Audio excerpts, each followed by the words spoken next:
Hey guys, it's Stephen here back with another video, another transfer target video, because we all love that juicy transfer goodness, don't we? We've got a bit of a sore throat, so I'm not going to be talking too loudly today. I can't shake this cold I've had at the weekend. But anyway, enough about my self-pity and self-medication. Unibet are sponsoring this channel for the next few days. They've been absolutely wonderful to me. Thank you to Unibet for sponsoring this channel. Only a few more videos left with Unibet. But go and check out their brilliant transfer blog in the link in the description below. Loads of fantastic writers writing loads of fantastic pieces all over at Unibet's blog. Go check it out in the link in the description below. Some great Manchester City ones there too. So what's not to like about that? Thank you Unibet, and thank you for watching and clicking that link, hopefully.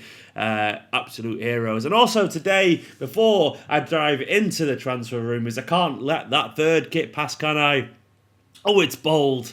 It's beautiful to some people. It's definitely vulgar to some people. It's interesting. It's different.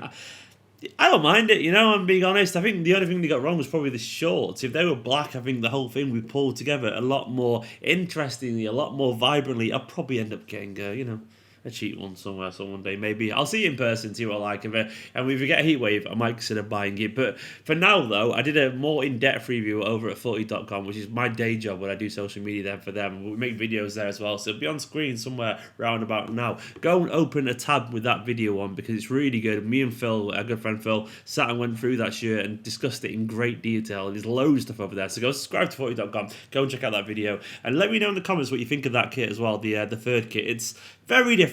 It won't appeal to everyone, but I don't think it's as bad as some people are making it out to be. But I can also see its flaws at the same time. It'll look good on Leroy Sane, because it always does, which nicely, definitely intentionally, I pretend it won't be intentional, but it definitely intentionally segues into this next bit. Leroy Sane, well, it looks like Bayern have finally, according to some reports, and especially Sky Sport as well, I think. Sky Sports. Sky Sport? Do you Sky Sport? I think it's a German Sky Sports.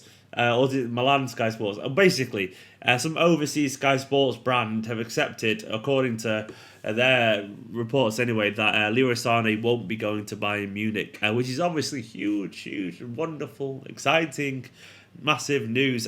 Honestly, I've always genuinely thought, and a lot of people who watch these videos regularly will probably back me up on this, I've been saying on the videos that I didn't think Leroy Sane would go to Bayern Munich. I was never convinced Leroy Sane wanted to leave, and now he still could leave. I admit this. I'm adding this caveat right in the middle of this video. He still could leave. But all the rumours seem to suggest that there's been a lot of flirting and not much reciprocal flirting back from Leroy Sane towards Bayern Munich. The way I see it is, Sane's just been kind of like letting it unfold and see how it goes down to see what Manchester City offer him. He's got absolutely nothing to lose Leroy Sane by just keeping it cool, keeping his head down and being quiet. I know we all want him to sign a contract, and small part of him probably wants to as well. But at the same time, he knows that he's got a very, very credible club, a huge club in Bayern Munich, who are very willing to take them off Manchester City's hands if needs be, when he'd go there and he'd be the golden boy and all that kind of stuff. And he's also got a club who wants him to sign a new contract. So he's like, well, I could either...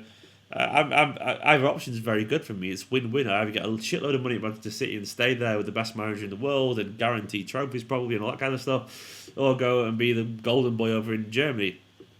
So he really can't lose. So I'm not really blaming him for being very quiet on this front. So at the same time, though, it's been a lot of the Bayern board flirting with Sane openly, got all the players courting him, all the board members courting him really kind of crassly, if we're being totally honest. But there's been more or less no response from Sane constantly about it, which has been quite nice. Now, it's understood apparently that the club are pretty confident that he's going to stay at the Etihad. And the longer this drags on, the longer the sound bites from Karl-Heinz get really repetitive, the more confident I actually am in this. I've always thought it was about 80-20, 80-40, that'd be interesting, wouldn't it? 80-20 that he stayed at Manchester City, and nothing I've seen or heard recently has suggested otherwise for me. I think it's going to take well over 100 million for Bayern to get Sane if they want him, because you look at the fee that Joe Felix has gone for, what is that, 107 million quid, 120 million euros, something like that. Leroy Sane is much more developed still in Joao Felix at this moment, as good as Joao Felix is. He's a young player of the year winner in the Premier League. He's an incredible goals and assists scorer, and he's just one of the most exciting young talents in world football. He's totally and utterly worth a shitload of money. He's definitely worth a lot more than like a £70 million Harry Maguire, who's rumoured at the moment. So I don't think Bayern can really afford that, especially after they dropped how much on Hernandez and how much they drop on Pavard as well. They spent a lot of money, so I don't think they're going to spend over 100 million on Leroy Sane. So I'm pretty happy about that. Obviously, he still could develop, but it looks likely now that Leroy Sane will be at Manchester City next season. I've got no worries about that. I feel comfortable. I feel like it's just a lot of paper nonsense. I've been relatively relaxed about the whole thing, and you should be as well, because I think Sane will be at Manchester City. Because I think deep down, even though he wants to play more, he knows he's got the best manager in world football teaching him a lot. One guy though who probably won't be here next season, and understandably, is Manu Garcia. Now, I was really looking forward to seeing Manu on the tour in pre-season, because I was like, I wanted to see how he developed at Toulouse, and obviously he was fantastic at NEC Breda before that. His reputation has been really growing and growing and growing, and even though it wasn't like a standout season at Toulouse, he did play well, according to reports. He started to settle into a more physically demanding role. It's a very physically demanding league in general. He got plenty of games from over there. But it looks now he's going to, according to reports, looks like he's going to sign a 2-year contract extension, which is interesting, and then go to Sporting Gijon. Now that's actually the club where Manchester City got him from, I think, in general. Let me just Google that one for you. I'm pretty certain that's where we got him from back when he was about 14 years old or something like that. It's his home club, I think. Yes, it was. So basically, he was at Sporting Gijon until 2014. So that was like what? How many years ago was that? 5 years ago. So he would have been only a kid then, 15 or something like that. And either way, he's got a lot of love for that club, and he wants to go back to there on loan, according to some reports. And the weird thing for me is that this is actually, if anything, a step down from the level he was already at.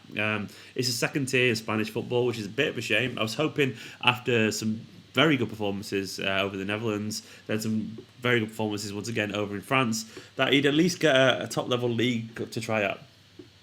To me now, if we extend his contract for 2 years, but we're not going to learn enough in a year to be able to make any more decision. Maybe in a year from now, we'll offer him extension if he does well. Then he'll get a year or two in La Liga to prove how good he could be. But all I know is that we're not going to activate his buyback clause, are we, after a standout season in the second division? Because it's just not high enough level to actually judge him, his usefulness for Manchester City, which is a shame, because I was hoping that one more loan to the right club could see where he is in 12 months from now, and maybe he could be useful. But he's 21 years old now. By the time we know he's a use for Manchester City, or he could be like 23, he could be getting quite old, and it's a shame, because I really like this lad. But it's good that he gets to go back to his club. It's good that he gets to maybe be important for the club that actually gave him the initial chance when he was just a kid, in the academy. So that's pretty nice. But it looks like that's going to be how this plays out, which is a bit of a shame.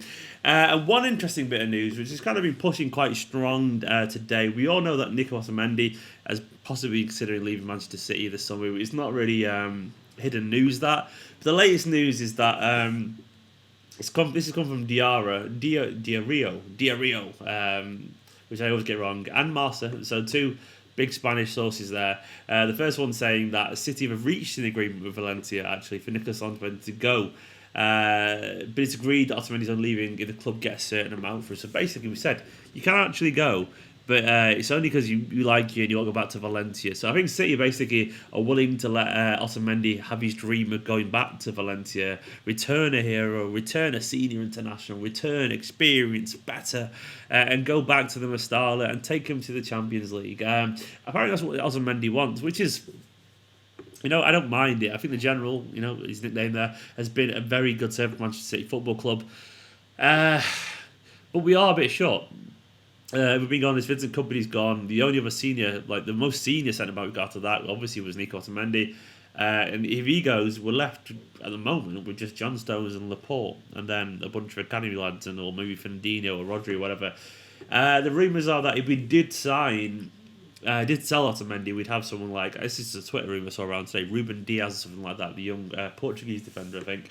Someone like him could come in maybe potentially, which is interesting. I think he's been pretty good for Benfica and Portugal from what I can tell. I haven't watched him loads, but that's the rumour. I mean, I do imagine that Manchester City will not go into the next season, having lost Kompany and Otamendi without replacing one of them.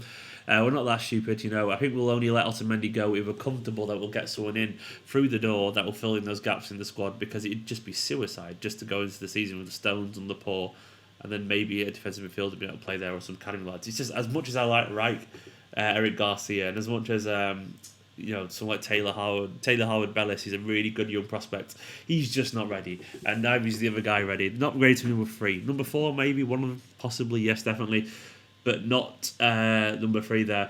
So Otamendi, Yeah, I don't mind him going, but at the same time, we know City do want a centre back, so it's not exactly a surprise. The Maguire thing's gone a bit quiet. It looks likely that he's actually going to Manchester United, according to reports last night. But even that seems to have slowed down a little bit at the moment. I just want a centre back if we're going to let Otamendi go, because we cannot go into the season with only 2 senior centre backs. It's be stupid. Having said that, if I was to guess, I would guess Otamendi would be at the start of the season. It's just one of those instincts. I might be wrong on that front. But anyway, guys, there's been no news today on Fabian Delph's move to Everton. There's been a little bits of other stuff talking about, but I'll save that for tomorrow's video unless anything big actually comes up. For now, go and check out that video that I did on the third kit for footy.com. It's been the end board somewhere on screen round about now. It's really good, I promise you. Also, let me know what you think of the rumours about Manu Garcia, Leroy Sane, Otamendi. Subscribe if you're new. Thank you to all these guys here, my patrons, absolute heroes. Patreon.com/Esteemed Company if you want a shout out, and I'll see you very soon.